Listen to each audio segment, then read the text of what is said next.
want to welcome you to the Ask Jeff YouTube channel. Here's today's question.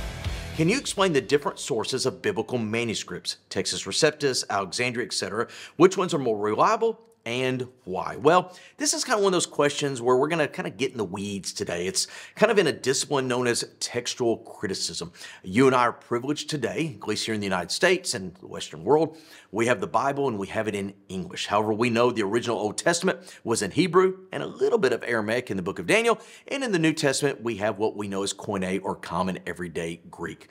Throughout time, those have been translated into what we know as a variety of languages, primarily for you and I, English. So we're going back to those original manuscripts. And what we do is we call them codexes. That's a fancy word for books. There are 4 books or 4 families of codexes. We have, as mentioned in the question, the TR, the Textus Receptus. We have Alexandrian, Sinaiticus, and Vaticanus. Those are the, quote, 4. Now, the question is not just on their viability, but their veracity.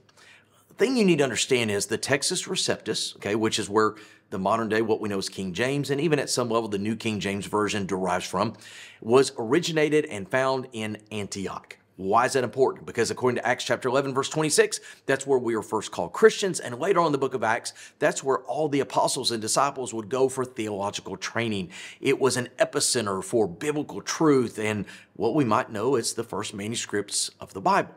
Now, the other manuscripts, Alexandrian, that's the library in Egypt. Okay, Sinaiticus on the north side, actually northeast side of Egypt, Vaticanus, the modern day Roman Vatican.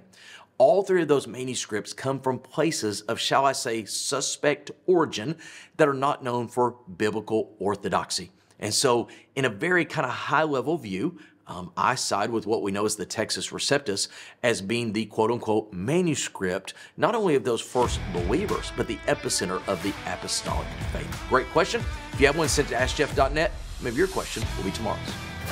Thanks for being a part of today's daily question. Now, we answer a question each and every day. Please feel free to submit a new question at AskJeff.net. We may not have gotten to yours today, but we eventually will continue to be a part of this. Subscribe so you don't miss out on a question every day.